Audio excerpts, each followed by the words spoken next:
Mr. Gall is retiring after 29 years here at the high school, which, as I told the other staff, that's almost as long as I've been alive. So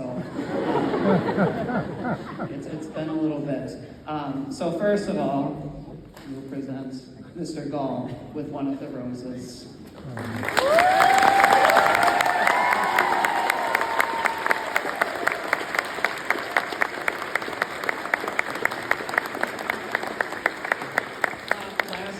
We were able to throw a little celebration for Mr. Gall out in the Commons area. It was really a lot of fun. The students put together a polka band. The boosters were a huge help in putting that on. But we did have one more gift that we were creating in this time. So over the last couple months, I reached out to a lot of alumni, which after 29 years, that's a lot of people on that email list. I reached out to them and asked them to send in a photo, if they had them. Some sent in multiple photos, a memory, a favorite quote, or a message for Mr. Gall. And we took all of those and compiled it into this beautiful memory book for Mr. Gall. So there's 29 years of Kimberly Band history and messages in this book, and we want to present that to Mr. Gall tonight.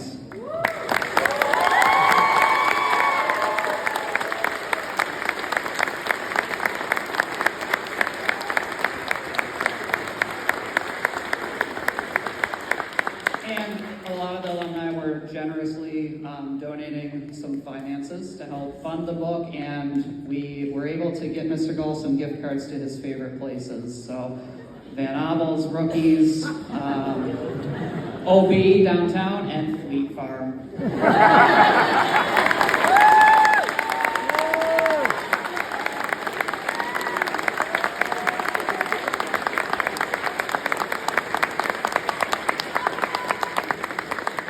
Well, I'm not going to take much more of your time, just to express my thanks. 29 years is a lot of time, and the 6 years before that, down in Kenosha. I had spent my first 6 years of teaching in the inner city of Kenosha. And about 4 or 5 years into my teaching career, they brought the gang squad in for a faculty meeting one morning. And they explained to us that morning that the kids we had currently in the mid-1990s were third-generation gang members. Their grandparents were in the same gangs that were active in the Kenosha and Chicago areas. And those are the kids we were dealing with down there. Unbeknownst to me, the folks at Lawrence University, where I earned my degree, were keeping an eye out for me. And all of a sudden, in the spring of 1996, I get a phone call from my trombone professor saying, there's a band opening at Kimberly High School that you ought to check out. 2 weeks later, I was the new band director here. I had no intentions of leaving. It went so fast, it was a blur, but it is a decision I would never, ever part with or change. This has been an incredible 29 years, and it's because of kids like this, and it's because of parents like you who support the arts. It's because of our administration who supports the arts, both from the top upper echelons of our administration right here through the building, and it's because of a damn good music staff from our elementary general music teachers on up to our band and choir directors. And they're a great bunch to work with, and I was blessed to have Shirley Dorschner and Carol Lenz support me last Friday when we had our faculty gathering here for the retirees. And those ladies were the architects of this band program that is still thriving today.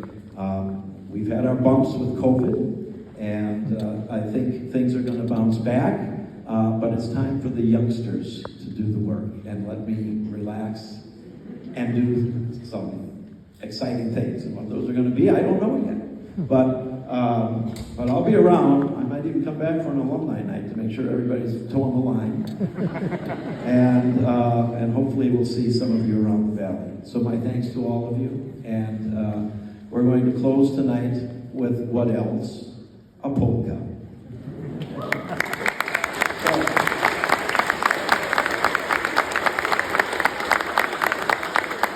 As most of you know, for many, many years we have this wonderful German band here called the Western Musikanten.